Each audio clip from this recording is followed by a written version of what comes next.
તાલુકા સેવા સદન ધોળકા કચેરીના વિડીયો જુઓ તમે. આ કેવો માહોલ છે. આ એક જ બારી છે.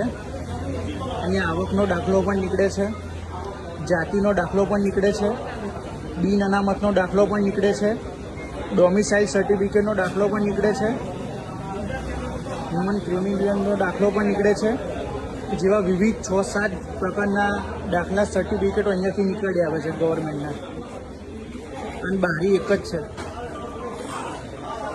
તો ધોળકાના મામલતદાર અને ધોળકાના એસડીએમ જોશી સાહેબ ને મારી વિનંતી છે કે અહીંયા બીજા 2 ઓપરેટરો વધારી દે, જેથી કરીને બહાર બધાને ગરમીમાં ઊભું રહેવું ના પડે.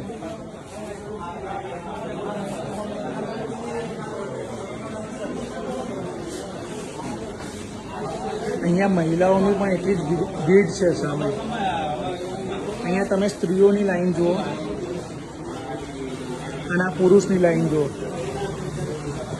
બહુ જ મોટી મોટી લાઈનોમાં બધા ઊભા છે, છતાં પણ મામલતદાર કે એસડીએમ 2 ઓપરેટર વધારી નથી શકતા. અહીંયા આ સમસ્યા તો કંઈ નથી. હજુ તમને કચેરીની અંદર જઈને એક સમસ્યા બતાવું.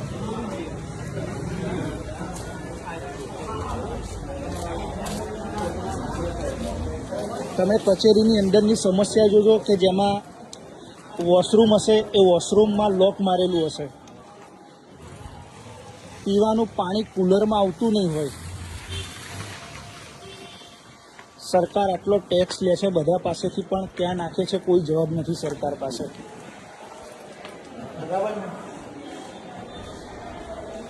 આ જો આ જેન્ટ્સ વોશરૂમ છે, લોક. આ પાણીનું કુલર, અહીંયા પણ પાણી આવતું નથી કોઈ પણ પ્રકારનું.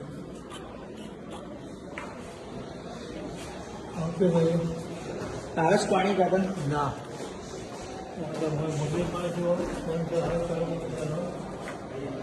અહીંયા જળ સુવિધામાં જુઓ, અહીંયા લોક છે, આઈ લોક, આઈ લોક. અહીંયાથી થોડાક આગળ વધીએ, અહીંયા હશે લેડીઝ ટોયલેટ. લેડીઝ વોશરૂમ પણ બંધ.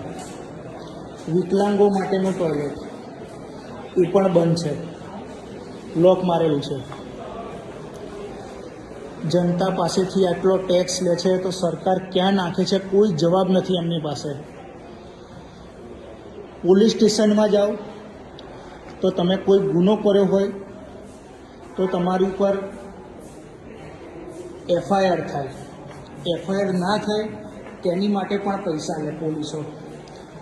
એફઆઈઆર થઈને ચાર્જશીટ બને અને ચાર્જશીટ કોર્ટમાં ના પહોંચાડવી હોય એની માટે પૈસા તમારે પોલીસ સ્ટેશનમાં આપવાના. પ્લસ તમને રિમાન્ડ ઉપર લે અને તમને જ્યારે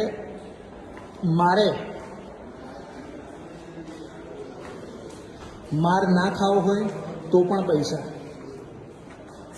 અને આ તમે ફર્સ્ટ ફ્લોરમાં જળ સુવિધા જુઓ. આ કુલર કેટલું મસ્ત સંતાડીને મૂકી દીધું છે. મારા ખ્યાલથી તો અહીંયા બધું લોક જ હશે, તો એ જોઈ લઈએ એકવાર.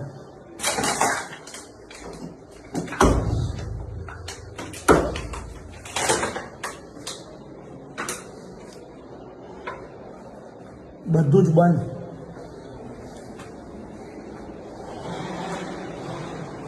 કરપ્શન બંધ મૂકીને કરે છે આ લોકો, છતાં પણ જનતા સુધરતી નથી. કોને વોટ આપવો કોને નહીં એ તો હવે જનતા ઉપર ડિપેન્ડ કરે છે.